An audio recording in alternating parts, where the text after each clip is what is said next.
Smile. But I'm not happy. People are staring. I don't want to do this. You have to. They'll know No one something's cares wrong. about your Why life. is that bad? Nobody cares. They won't understand. I want to go home. You'll hurt their feelings. This was ridiculous. What are we even talking about? Just You want to keep keep them them happy. happy. What if they They're think gonna you're be stupid? mean. Just Just keep them happy. Just keep them happy. Just lie. I'm not here to sugarcoat, life's already a bumpy road. Too much shelter causes pain, let's just be real honest. Things are gonna knock you down, avoidance will not help you out. Let's talk it through, here me and you, let's keep it real honest. Hello and welcome to Real Honest. This is the podcast where I share candid thoughts and feelings about life, love, and relationships, God and church, adulting, the workplace, and everything in between. My name is Samantha, and you probably won't always like me, but I will always be honest with you. How are you guys doing on your goals? We're a week into March, so 3 more weeks until first quarter is over. How are the plans that you set for yourself for the year? If they're not going well, that's totally okay. You can reset. I think I mentioned last week that I still needed to sit and reset all of mine. Haven't done it yet. I will do it today though. I actually am feeling really accomplished. I had a lot of stuff on my plate at work that is now behind me. Work has slowed down. I can breathe again. I had a lot of stuff on my plate at church that is now behind me. And so that has slowed down and I can breathe again. And today is like the first day since the end of January that I have a lot of free time, that I'm sitting here like, what am I going to do today? I can do anything today. I can write today. I can read. I can play The Sims. But I do plan to use the time today to sit down and truly reflect on how first quarter has gone, how I want to end first quarter, and then going into second quarter, what are my goals going to be, and just make sure that I really focus on that stuff at work and at church that took the time away from my personal stuff that I'm really proud of and feel really good about. And depending on how long that takes me to do, I also plan to write today. I keep trying to go back to, Shonda Rhimes says in her masterclass that writers write. If you want to be a writer, you should be writing every day. And it doesn't have to be 1,000 words. It can be 10 words. It can be 5 words. It can be a word. Writers write. And you don't have to be writing a script or a book. You can write a thought. You can journal. And so I love going back to that because I do journal a lot. I haven't had time to journal as often as I would like to for all of February.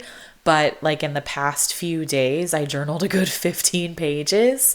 And so even though that wasn't work on my book, it was still writing. And so I want to give myself credit for that. Also, there has been an influx of work in the acting and modeling space in St. Louis for some reason. Not going to complain about it, but there were so many auditions that I've had to pass on in the past month because I literally did not have a free 10 to 30 minutes in the day to record my audition. And when you do stuff, when you audition for things, you have to be full hair and makeup ready. And that is a hindrance to me because it takes me more time to do my hair and makeup than it takes me to record the actual audition. And I book jobs so rarely that it has to be worth spending the time on that. But so I got an audition recently for an audio show and I was fantastic. I can do that one because it will take me literally 2 minutes to hop on and record it. I don't have to do any video stuff. And I've gotten 3 callbacks for this audio show. So pray for me. I really hope I get it because I'm really excited about it. It's very fun. So hopefully I get a role in that. So celebrate your wins, you guys. Seriously, if you need help practicing this, you can reach out to me, call me, text me, email realhonestpod@gmail.com, and just put a list in the email or the text of what your wins are. And it can be something really, really simple. It can be, I woke up on time today. I didn't push snooze. Seriously, it can be, I made it to the gym today. Maybe I didn't go in the gym and work out, but I got to the parking lot and that was further than I went yesterday. Whatever it is, celebrate it. What I'm learning from God right now is how to focus on changes that, or I shouldn't even really say focus on, but maybe how to identify, how to zero in on changes that I can make when I'm wanting somebody else to change something. I think I've mentioned before that all of the small groups at my church are going through a friendship study. It's called Good Company, A Grown-Up's Guide to Meaningful Friendships. It was written by our pastor, Holly Furtick, and our e-groups pastor, Britt Akinsola. And you can get the book on the Elevation Church website.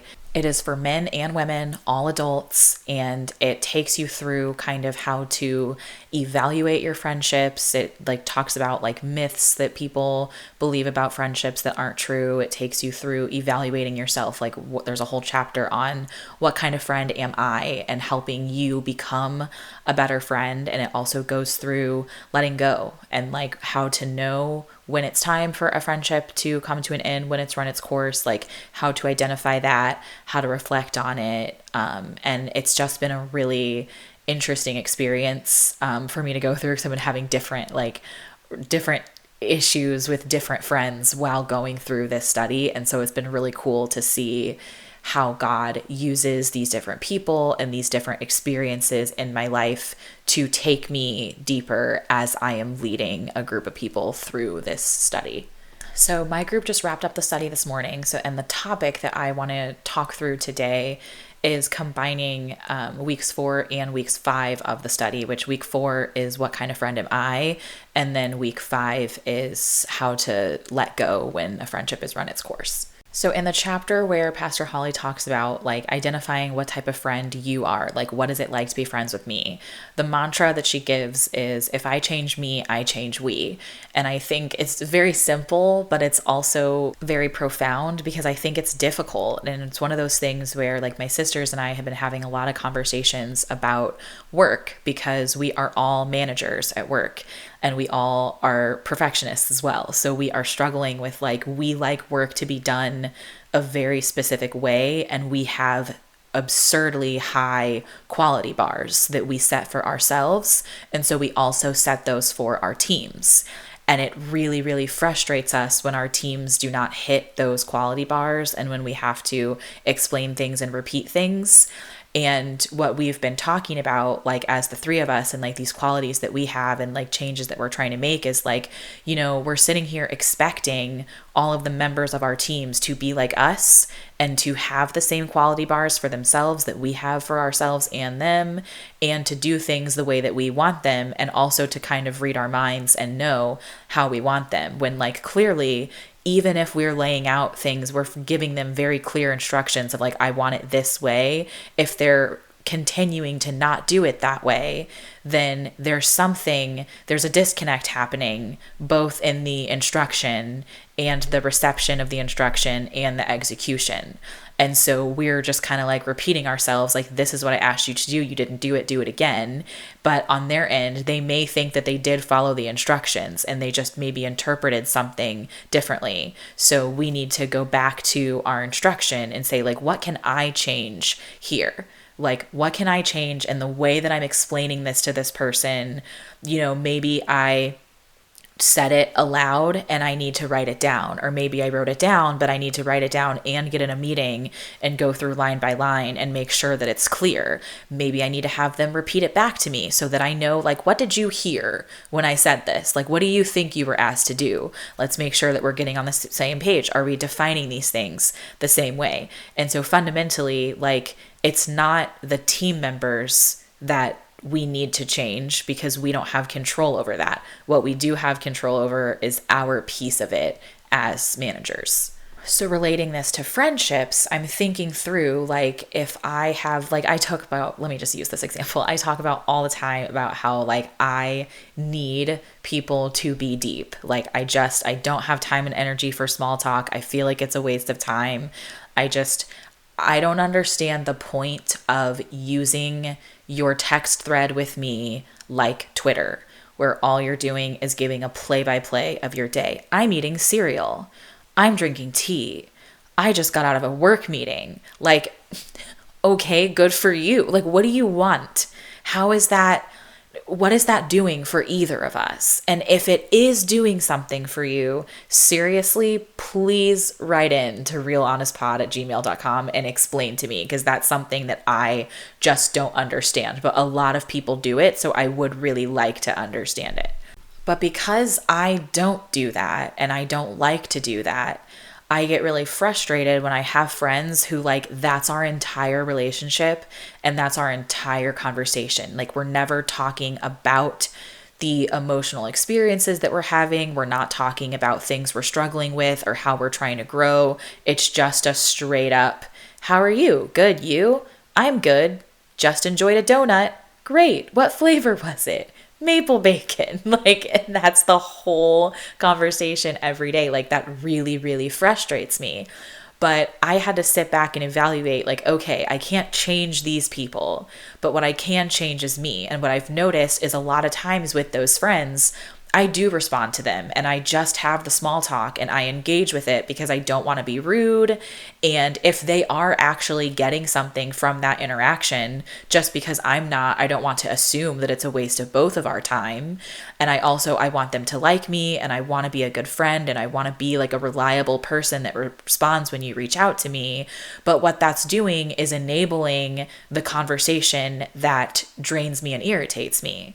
So what I've now started to do is I just have like a rule for myself where, like, if I'm not interested in the conversation, I'm shutting it down. Like, I'm either going to just like that message or I'm not going to respond to it at all, because I'm making tea that doesn't warrant a response. You didn't ask me a question. You're not sharing anything that like provides any insight, or like there's no action item here. So if I have other things on my mind, I'm moving on, and I'm not going to pretend to be into a conversation that I'm not, because that's also a form of lying. And as you guys know, I'm all about honesty and authenticity, and I don't want to give the impression that I'm interested when I'm not, because I don't want people to do that to me.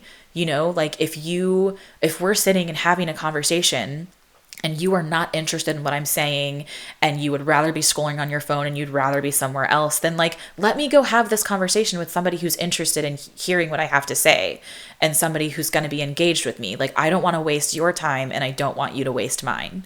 So I think my first takeaway is to stop engaging if that's truly what I don't want to do. My second takeaway is to push a little more to try to get the conversation to where I want to go. And now I do want to be clear that I'm being very cognizant that not everybody wants to have the deep life talks that I want to have all the time. And I do think that in every relationship and friendship, I think there should be time for like fun and silly nonsense. Like, I do have friends that I send random memes to, like when I'm scrolling through Instagram and I see a reel that makes me think of one of my friends and I'm like, oh, she's going to think this is so funny, I will totally send that to her to make her laugh. Like, I'm not saying that I don't want to do that, but I'm saying that like, if that is our entire relationship, then to me, that's not a friendship. Like, between my job and my position at church and all of the friends that I have, and having been in school recently and met a bunch of people there, I am interacting with a very high number of people on a daily basis. And so like, I need there to be more in these interactions. So if I have a choice between talking to somebody that I have deep life talks with and share fun memes, and somebody that I'm only sharing fun memes with, I'm going to go with the first person because I want there to be give and take in the relationship.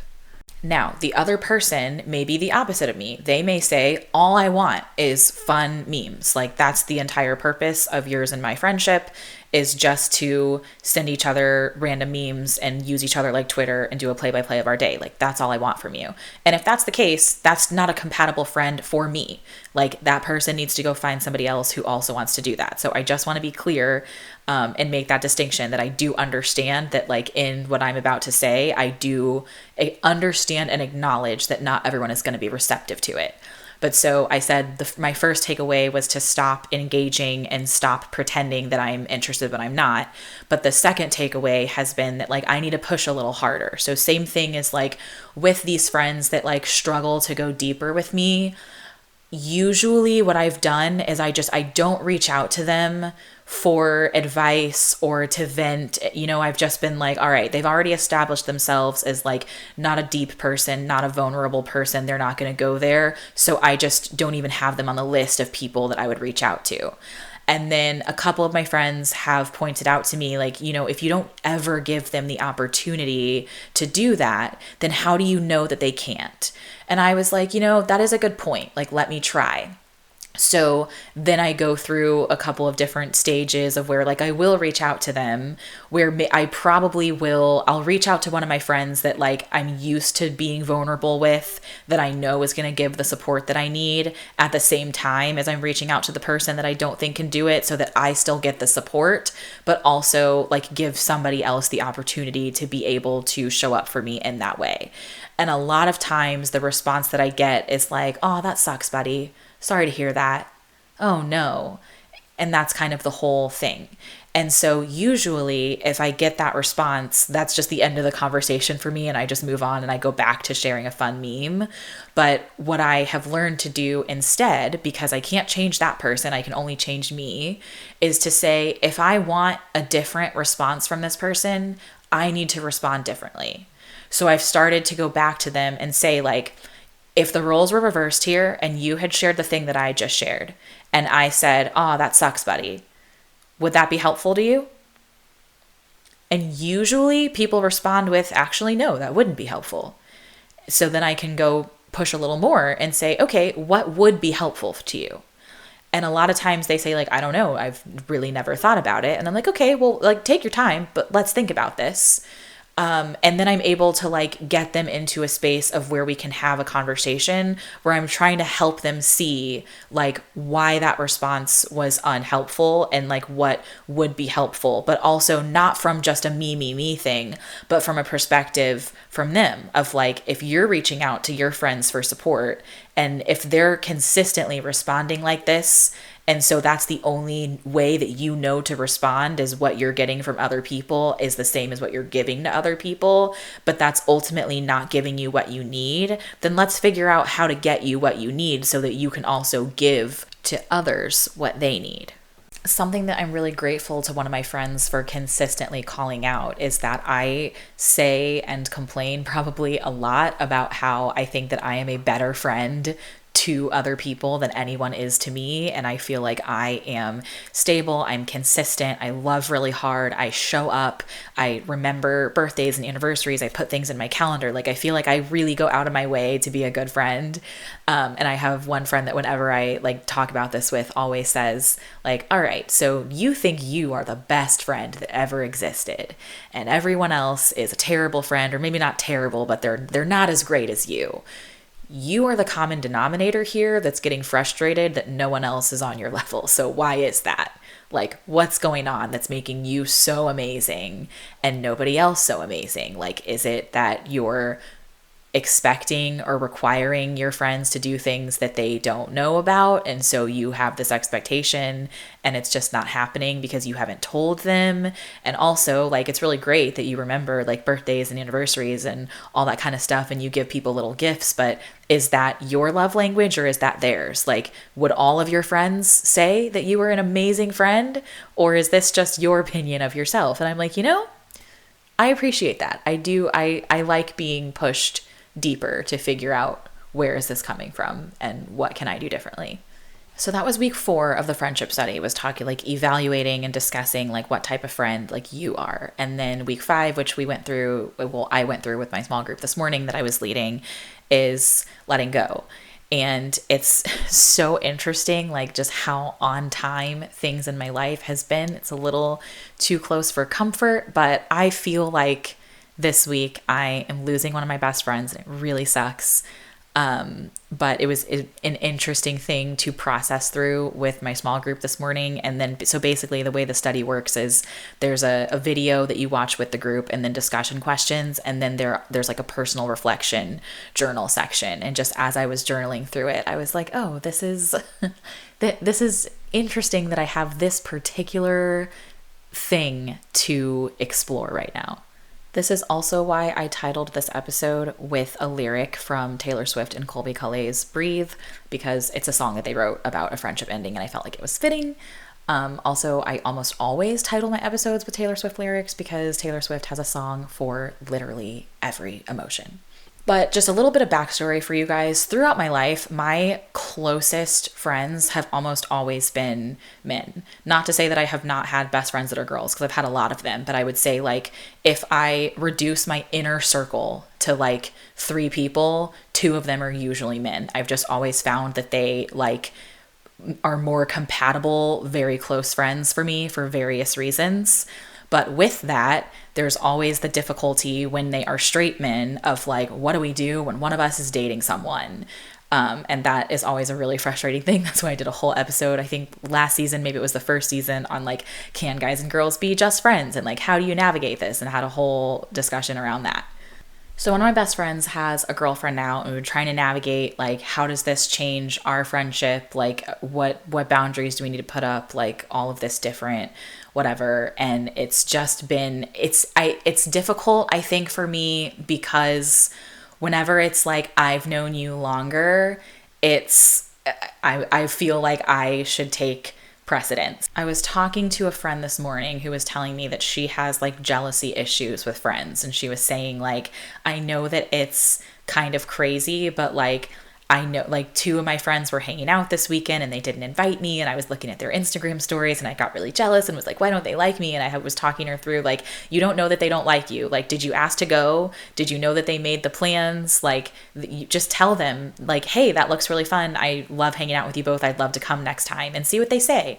You know, like you don't know that they don't like you or don't want you there. You're writing a story. But also I totally relate, because I do the same thing too, which I know is crazy. It's like, even like I get very possessive and jealous with like the number of other friends that Cameron has, which I know is insane, but it's just like, that's how life is. I think I had another friend that was telling me the other day, like she has waited her whole life, like did not get a best friend until she turned 30.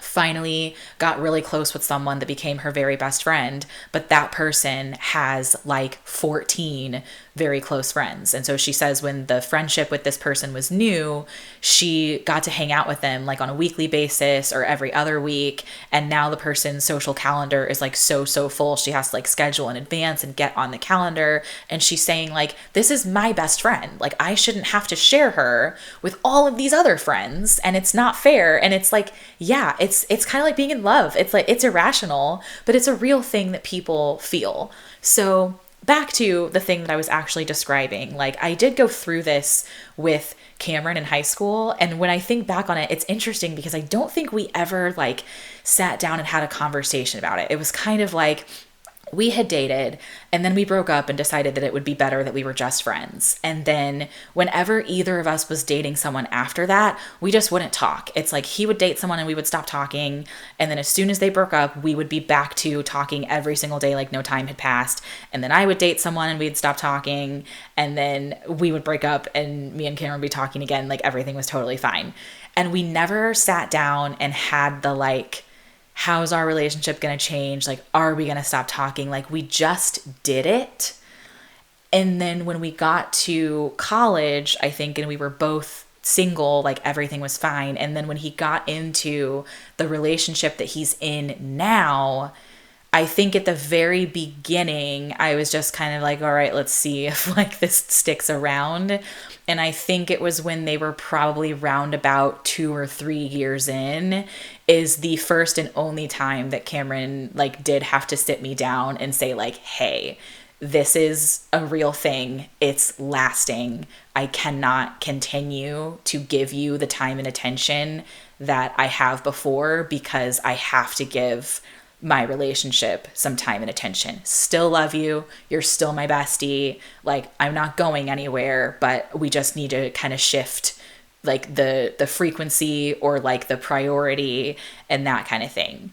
And I'd have to ask him if he remembers having this conversation, because I low-key like remember us having this conversation. I don't remember getting particularly upset about it. I think I probably in the moment was like, yes, I totally get it. And then I probably cried about it. And then I was probably like, that makes sense. I get it. And like, they just celebrated 11 years and the last 11 years have been great. And I'm just like totally on board. And like the 3 of us have just like figured out how our dynamic works best and everything has been fine. I have also had super close male friends who have like gotten married and then just up and stopped speaking to me because they got married, and that really upsets me. So with the one right now, I feel like there's kind of it's a weird dynamic of the same thing that I had with Cameron back in the day, where I was like, well, I've had you for X amount of years and I will always have more time than your significant other. So I think there's a weird dynamic of like girlfriend or boyfriend trumps friend in the priority order, but best friend trumps friend. And as your best friend, who's been your best friend for years now, I am just like, I feel a way about being like put in a corner or set aside or told like, you know, I can't have this and that because you have to prioritize this other person, where I'm just like, how long is that other person going to be around? Like, are we sure this is the person? Because if we're not, then why are we even talking about it? So going through this friendship study has really helped me, because it's talking a lot about how like most friendships are seasonal and the average friendship lasts 7 years, but that people come into your lives for different reasons, and it's not about trying to make every friendship last forever. It's about recognizing who God has placed in your life for the season that you're currently in. What role are you playing for each other? And then recognizing when that season has come to an end and it's time to move on. That is something that just historically has been really difficult for me. I have no problem ending like new friendships. Like if the friendship is new and I get vulnerable with the person and they respond in a way that like makes me feel bad or makes me feel judged or makes me uncomfortable or whatever it is, I'm like, all right, thanks for letting me know who you are. I'm done sharing with you. Like, I'm over it, because I don't like to waste my time and I don't like to waste other people's time. And if I can figure out early on that you're not the one, then I'm like, great, get out of here, leave me alone. But for friends that I have had for a long time, I hold on for dear life, because I am like, we have been through so much together. We have worked through so much together. And look at the years that we have spent doing this. And I don't want to start over again with somebody new to wait for the time to pass for us to build that trust. Like, that's really exhausting to me. I do have a new best friend who is lovely, who I've only had for, I don't know, a handful of weeks, maybe a couple months now, that we've been like voice noting back and forth. And I kind of just woke up one day and was like, oh my gosh, you're one of my best friends. Like, it's not like that was like planned. It's not like I identified her and said, you will be my next best friend. It's just like somebody that I sent a long voice note to just to see like, how is she gonna respond to this? Is she gonna be like, you're too much, I don't like this, like you're obnoxious, whatever? And just have like really learned a lot about her life, and she's learned a lot about mine, and I am just like, this is lovely. But we've also had conversations, because we're going through this friendship study together. She and I have had conversations where I'm like, I don't know how long our season of being this close is. Like, I don't know, are you my new best friend like for life? Are you my new best friend for, probably, definitely, I would say past this study, but like, is it going to be 6 months? Is it going to be 6 years? Like, I don't know, but I'm trying to just live in the moment and not say like, I don't want to talk to you every day right now if we're not going to be talking every day in 6 months.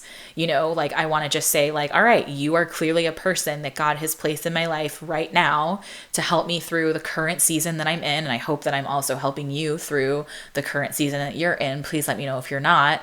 And it's just been really interesting to be able to like kind of take a bird's eye view of the new friendship right at the start of it, and be able to just openly say like, this is a fear that I have. This is something that's coming up for me. Like, what do you think? Where are you with it?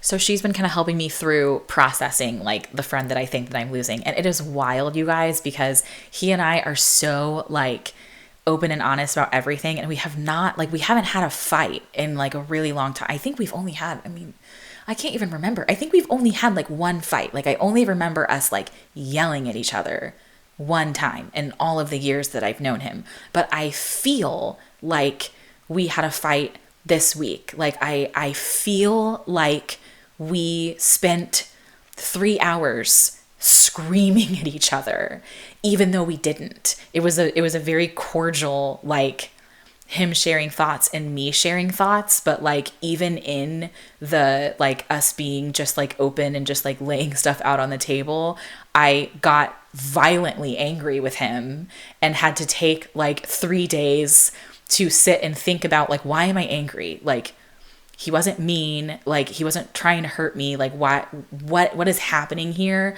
that I'm so pissed off about? And I had to like, it took me so, I feel like absurdly long to like reflect on it and journal and kind of figure it out.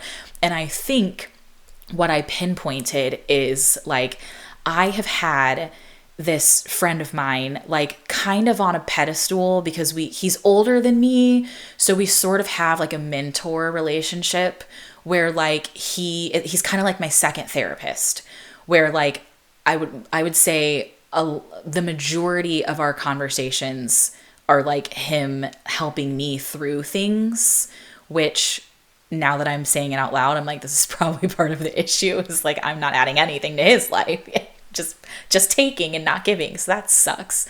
But I think because of our dynamic, he has very strong like big brother and like dad energy, but also not, because we like the thought of us being related is so gross and weird.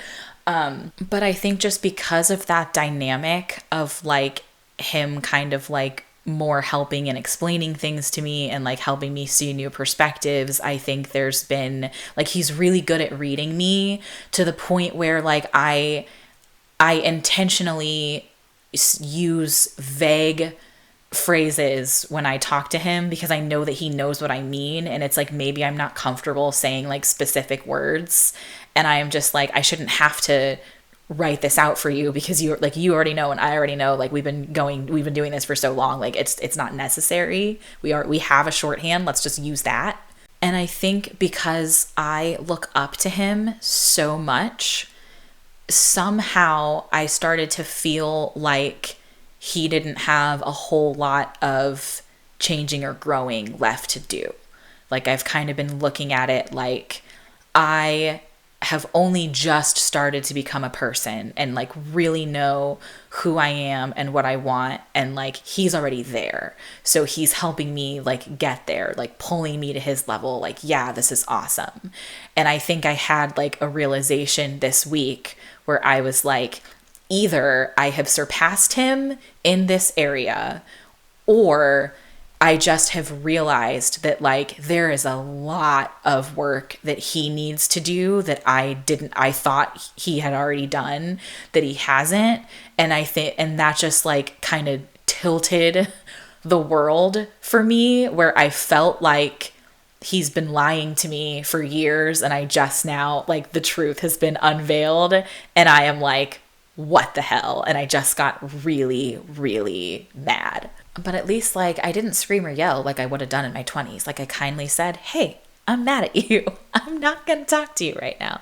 I took my time to process. While I was processing, I did ask him a couple of clarifying questions that I thought would make me feel better, but his answers kind of pissed me off more. And then I was like, okay, I don't know where this is going.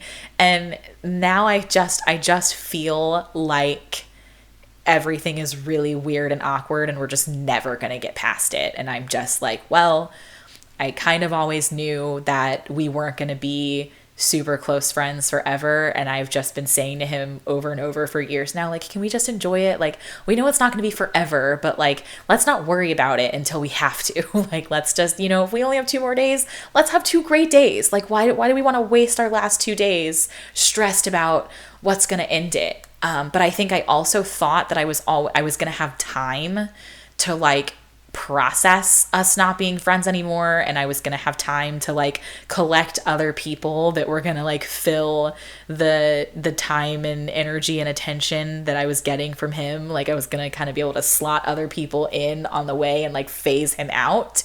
I didn't expect it to be like an abrupt thing.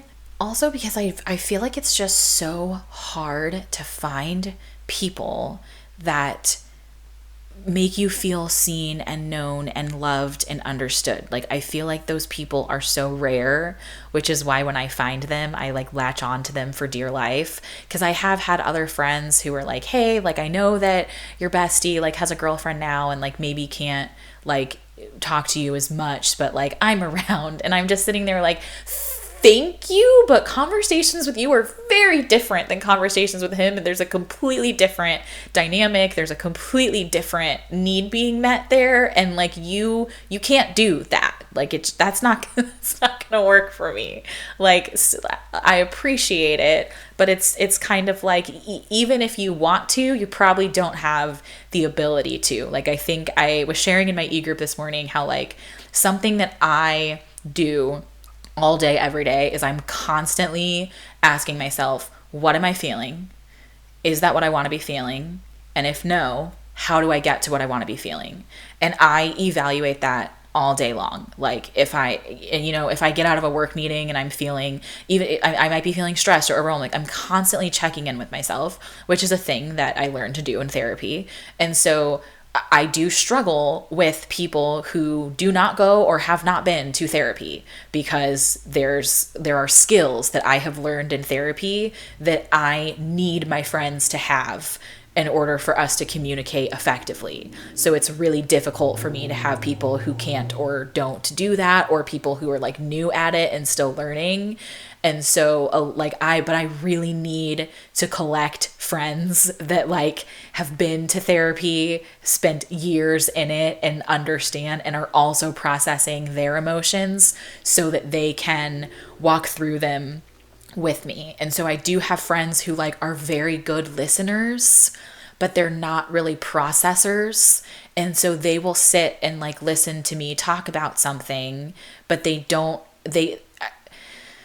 I'm trying to think of I don't want this to sound mean. Like they I guess they don't ask the right questions. Like they can sit and they can listen, but they don't push me. They don't help me like figure out what's beneath what I'm feeling. They don't guide the conversation in a way that is helping me like become a better version of myself. And that's not to say that I totally can't be friends with those people. It's just in specific scenarios where I'm like gonna reach out to someone, those are not people that I would reach out to. So on the topic of letting friends go, or I guess I should say potentially evaluating whether or not you need to let a friend go, I really like that the study that I just finished has like this list of questions to ask yourself. The first question is, are we headed in the same direction?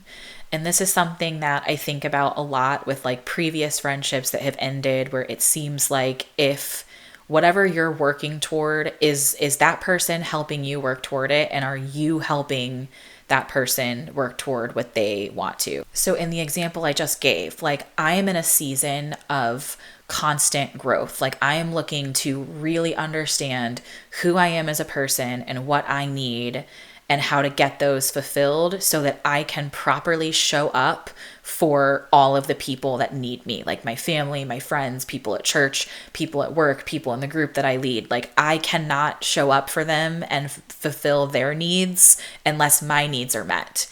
And so just kind of how do I do that? And so the question of, are we headed in the same direction? Are the people in my life that I am calling my close friends, that I'm going to for advice, like are they helping me reach that growth that I'm looking for, or are they pulling me away from it, or are they straight middle of the road not doing either? But also the question is, are we headed in the same direction? So it's also like, is the other person looking for growth, and am I helping them with that? Like, I guess kind of what are your like general life directions that you're moving in, and are you headed in the same? The second question is, when I'm around this person, am I becoming a better version of myself? So I think that's a really good one to ask, is like, how are you feeling when you are around the friend? Are you becoming a better version of yourself, or are you becoming a worse version of yourself? Is it totally neutral and just being with the person is doing nothing for either of you? The third question is, how much has been invested in this relationship? That makes me think of when I said earlier, like, with new friends, I'm like very I don't want to say very eager, more willing to end the friendship than I am with people that I've invested some time into.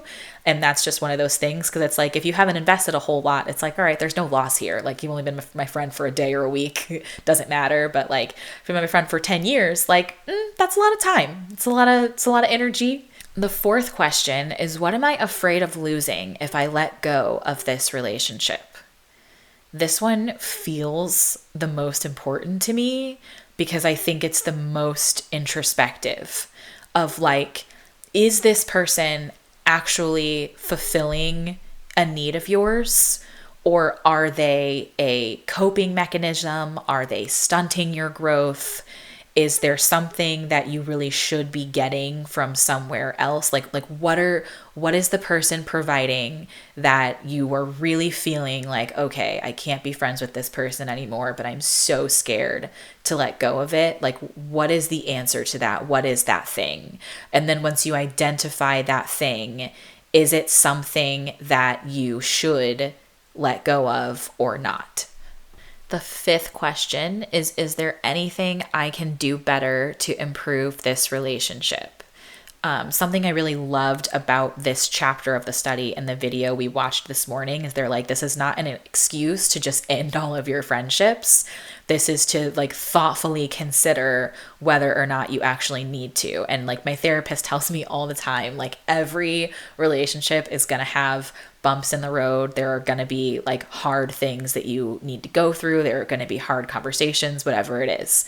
And I am a person that is very much like, I want to feel light and fun and happy all the time. Even though I'm chill to sit in sadness, like that's not hard for me. But I feel like if I'm sad about like something with my family or something at work, and I call a friend and they help me process through it and they sit in the sadness with me and are really being like my support system, that is very different than like the friend and I are sad with each other because of something that one of us said or did, and us having to sit in that sadness. Like that to me feels like, oh no, we're not good friends. We did something wrong. Like we effed up here. Like that we're no longer compatible friends. And my therapist is very like, these are both normal things to experience. And that does not mean that you guys cannot be friends anymore. And then the last question is, have I tried everything? Which there's not like descriptions along with these questions, but I think it's like, if this is a friendship that you really don't want to let go of, and maybe the other person really doesn't want to let go of either, have you guys actually tried everything you can think of to move past whatever the thing is? And if not, talk about it. Get some new opinions. Ask your therapist. Ask ChatGPT for all I care. Like there's probably things that you can do or that they can do that the two of you together are not going to think of. And you need to get some suggestions elsewhere. As you all probably know by now, if you've been listening to this podcast for a while, I have all or nothing thinking. I always go to the best case scenario or the worst case scenario. And then I go to therapy and my therapist is like, all right, so those are two options of thousands. And so what's the more realistic option is probably something a little more in between.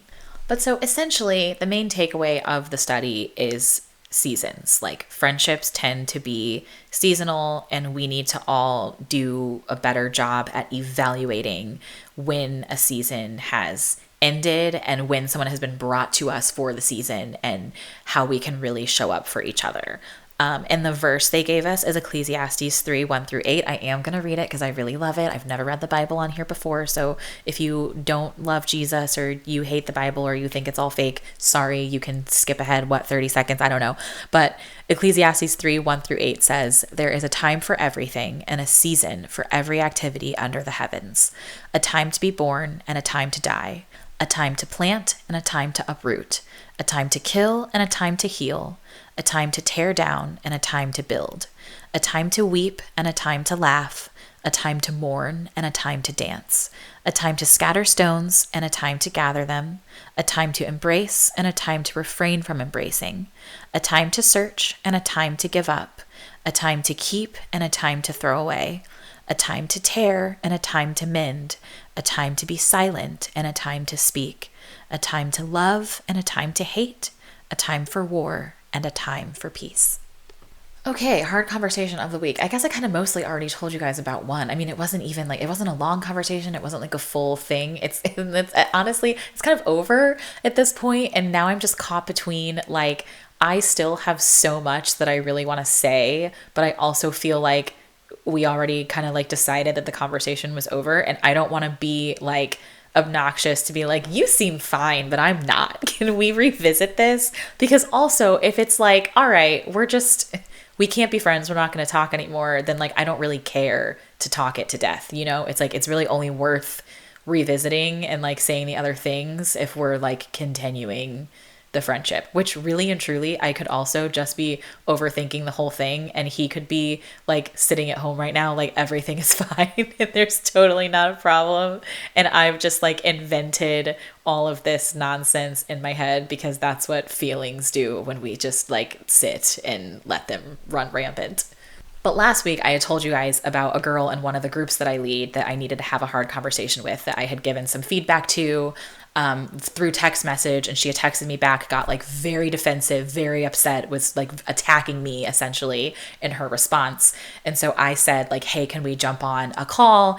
And she proceeded to say that she wasn't available for like a whole week.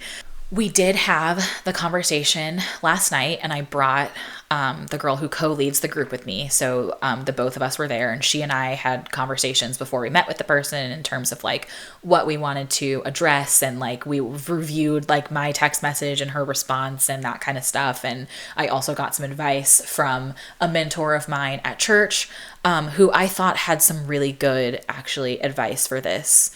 He said to lead with questions and to also make sure that you carried the same tone the whole conversation, both in terms of like tone, in terms of like your physical like volume of your voice, but also tone in terms of like, you don't want to say like, hey, love having you in the group, like you're so awesome, but we really need to talk about this because this has been an issue, like that kind of thing, but making sure you kept it like even.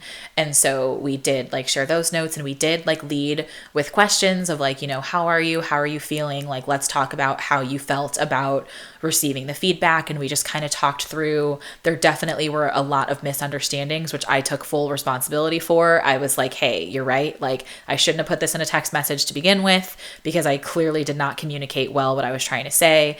And then she shared like what she had received from the feedback that I gave her. And a lot of it was very negative. She felt very attacked. But it was clear that she had written a lot of stories. Like she had added a lot into what I actually said. And so I was able to sit and like pull back and say like, okay, well, here are the words that I actually said. And here's what you are saying you received from it. So here's the truth of what was intended there. It also was really, really helpful to have my co-leader present because she is just so like, for one, she has like, she's in South Africa, so she has the world's most soothing accent. Like I could just listen to her speak forever. She should do what are they like the sleep stories on the Calm app. Like, oh my gosh, I could listen to her talk forever. But it was really nice to have a third party there, because anytime, like I truly think that if she had not been there, I think it would have gotten really heated, and me and this other girl probably would have just yelled at each other because there were a lot of like misunderstandings, misinterpretations, and her default when she misunderstood me was to like throw it back on me, and then that would make me defensive. So it was nice to have like a third party to say like, here's what was meant, and like reinforcing the original intent of like why we were there. I was frustrated that it took us a whole week to have the conversation because it's something that I wanted to address like in real time. But I accept the fact that like my group is not one of the main priorities for this person. So like, you know, we fit it into her schedule when it worked for her. And I felt like by the end of the conversation, she was very receptive and did fully understand what it was that we were trying to communicate to her. I also got some feedback on giving feedback to people and how I want to go about that and things that I could have said differently.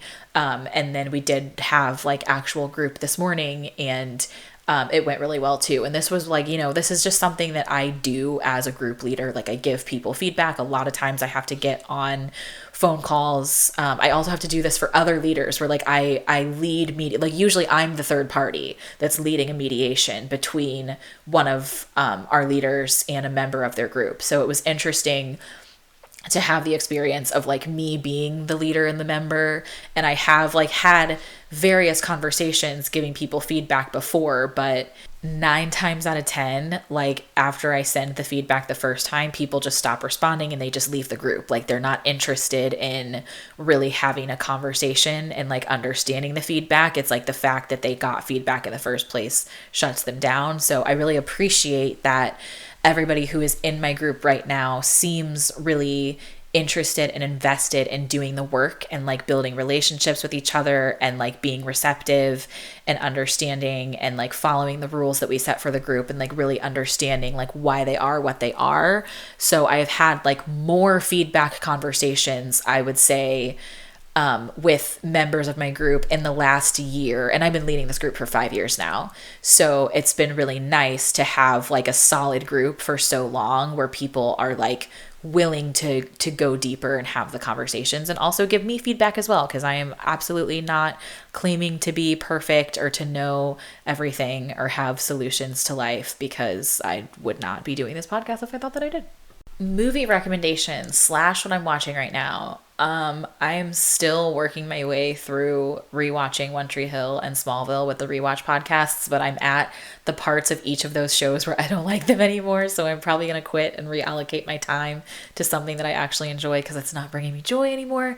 Movie rec, I am halfway through Solo with my friend that I am watching all of the Star Wars movies in, what are we doing, release order for the first time. And well, I should say, because that sounds like for the first time we're watching them in release order. We're watching them for the first time, period. And we are watching them in release order because a bunch of Star Wars fans that are insane told us to do that. But I really liked The Last Jedi and I really like Solo so far. My friend fell asleep during it and I'm not sure if that's because she was tired or if she was bored. But we paused halfway so she could go to bed and then we'll watch the other half in a week or two. So, but I'm really enjoying it so far. But those are only 2 of all of the movies that I think I have liked. No, I did like, what was it? Whichever one has baby Anakin in it.